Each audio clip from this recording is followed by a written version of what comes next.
So I have a story I'd like to share with you all tonight about why restricting food and making rules about food with our children is so toxic. And this is actually part two for a question that was proposed by a mother, Tatum, who just basically asked what kind of conversations she can be having with her kids as she is trying to stop the cycle of body image struggles and food struggles with her kids, because it's kind of been a generational pattern. And so one of the biggest things that I think we really need to focus on with our kids is that we don't have to have rules around food. And I know it's totally counterintuitive because for generations, diet culture has just kind of pumped us full with this information that we need to really pay attention to what we're eating and count calories. And the biggest thing is I think it's so important to remember that our brains are designed to have an effortless relationship with food where there's no guilt, there's no shame. But as soon as we invite guilt and shame into the picture, we're gonna have more struggles with food. We're gonna actually have more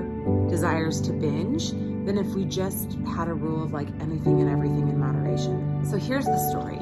My daughter, when she was about 10 years old, we were at a party and she came to me almost in tears. And I was like, oh my gosh, what's wrong? And she basically just said that she went up to the counter to grab maybe a second or a third brownie, and someone stopped her and said, whoa, I think you've had enough of those. And I said, okay, first of all, Annabelle, you know, we've talked about this. We don't have rules or restrictions around food. If you want another brownie, I said, I don't care. You can go eat the whole plate if you'd like. But then I explained to her that oftentimes when people speak out to us rules about food or whatever diet they're on or their fear about weight gain or whatever, it's actually their own fear and they're projecting it on us.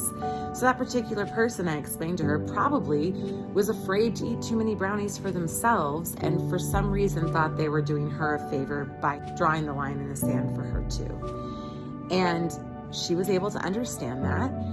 But again, we kind of finished our conversation. I said, I'm your mom, I make the rules. There are no rules, that's the rule with food. And about 20 minutes later, she came up to me and she said, Mom, it's so weird. As soon as you told me I could have as many brownies as I wanted, I didn't want any anymore. I was like, well, great. If you want one later, have one, you know? And I don't tell that story because that should be like the end goal that we're hoping for, that by like telling our kids they can eat all the sugar in the house, they're just gonna like magically want to eat broccoli. Like that's not the point.